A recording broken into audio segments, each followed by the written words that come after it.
Ready start. सभापति महोदय, जो रिपोर्ट मद्य निषेध के संबंध में हाउस के सामने पेश हुई है, मैं उसके संबंध में अपने विचार रखने जा रहा हूँ।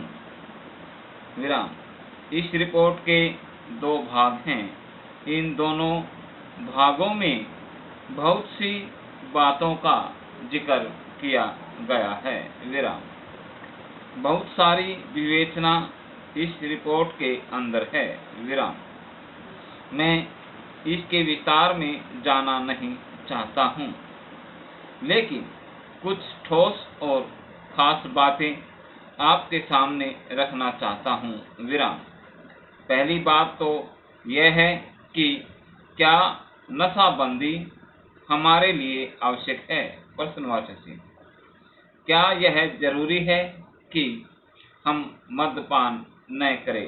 प्रश्नवाचक चिन्ह। इस पर ध्यान देने से आपको पता चलेगा कि जो भी काम हम अपने हाथ में लेते हैं, चाहे वह खेती का हो, व्यापार का हो या यांत्रिक युग का और विज्ञान का हो, उसके लिए आवश्यक है कि आदमी का मस्तिष्क ठीक तरह से काम करे। विराम।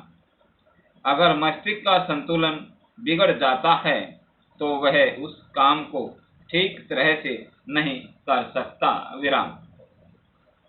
और यह शराब एक ऐसी चीज है जो कि व्यक्ति के मस्तिष्क का संतुलन खो देती है। विराम।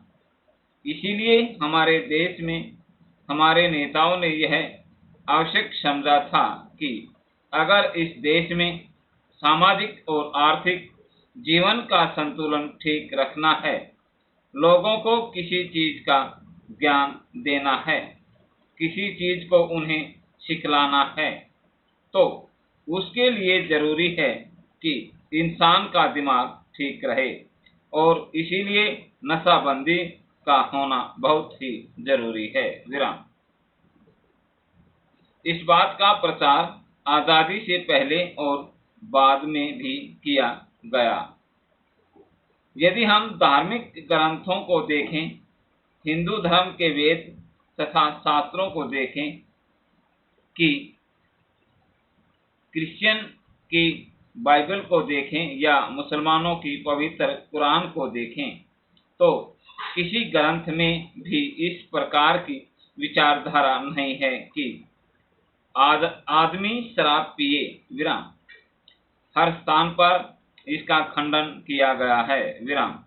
सभी महापुरुषों ने, चाहे वे लोकमान्य तिलक हो या महात्मा गांधी जी हों, जो कि इस देश के सामाजिक और राष्ट्रीय जीवन के लिए अग्रसर थे, उन्होंने भी इस बात का खंडन किया है और कहा है कि नशा इंसान के लिए कोई अच्छी चीज नहीं है और इसलिए उसका उपयोग नहीं करना चाहिए। विराम। मैं आपके द्वारा इस सदन का ध्यान दिलाऊंगा कि शराबबंदी को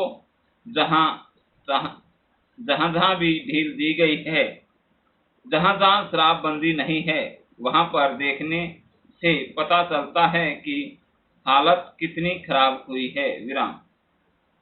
शराब पीने से शारीरिक हानि और आर्थिक हानि तो होती ही है, साथ ही साथ सामाजिक जीवन में भी वह बहुत बुरी साबित होती है। विराम। जहां पर नशाबंदी खुल गई है, मुझे पता है कि महाराष्ट्र और आंध्र के कुछ ऐसे हिस्से हैं जहां पर शराबबंदी लागू नहीं है। वहां पर दिन दिन गुनाह बढ़ते जा रहे हैं। समाप्त।